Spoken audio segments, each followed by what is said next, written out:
someone come to the field Negro and said, let's separate, let's run. He didn't say, where are we going? He said, any place is better than here.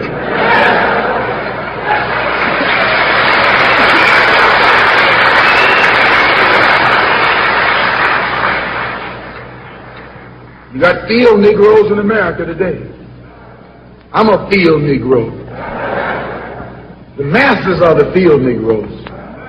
When they see this man's house on fire, you don't hear these little Negroes talking about our government is in trouble. They say the government is in trouble.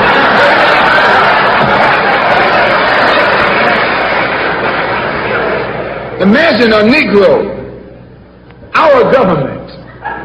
I even heard one say, our astronauts. They won't even let him near the plant. And our astronauts, our Navy, that's a Negro that's out of his mind.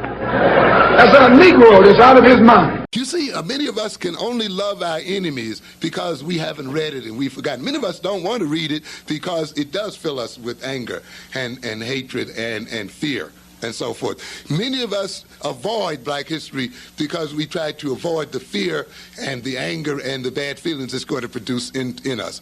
But when we avoid it, it also means that we avoid knowing ourselves and who we are as a people. Of course, the slavery is another adventure. Jim Crowism, racial discrimination, all of this. Yet at the end of all of this, why is it that we want to marry these people?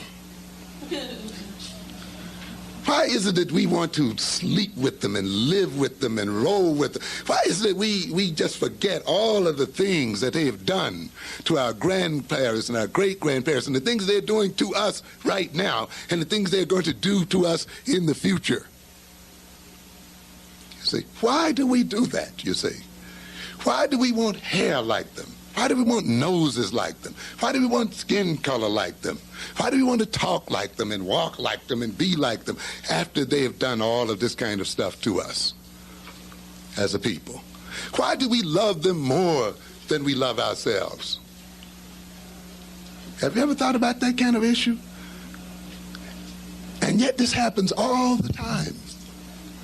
And it is a very standard thing in psychology. We call it love for the aggressor, identity with the aggressor, where one loves the one that persecutes them in an unhealthy sort of way and identifies with the person that persecutes them. To a good extent, the relationship between African peoples and white people is a father-child relationship. We think of ourselves as weak, powerless against the white man. We see him as the source of gifts, the source of blessing. He gives us the jobs. He gives us the protection. He gives us the food. He provides the water. He provides the housing. He provides this. He provides that. You see? And we also think because we're weak, we cannot go directly against him to destroy him, even though he hurts us, even though he degrades us, even though he frustrates us, even though he enslaves us and discriminates against us. We still don't quite get up the drive to say, well, I'm going to destroy this person who degrades me and who is destroying me. Because we feel as if we need him in some kind of way, that we can't live without him. He also tells us that you suffer because you have a different color. You suffer because you have a different kind of shaped nose. You suffer because you have a different hair. You suffer because you come from Africa. You suffer because you don't look like me.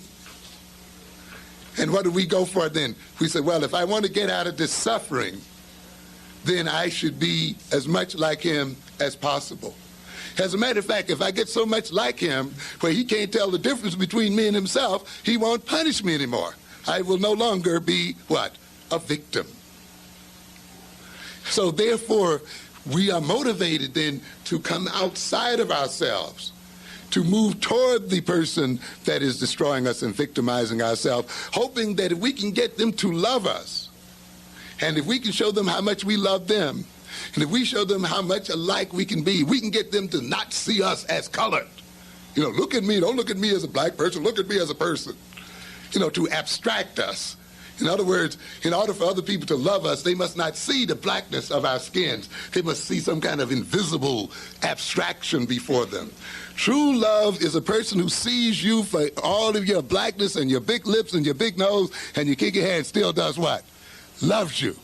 If they got to remove your hair and they can't see you standing before them as a black person, they don't love you, ladies and gentlemen. For a person to say, I don't see you as black, how can you not see me as black? I'm standing right in front of you. But this is the kind of thing we want these people to do, to abstract who we are.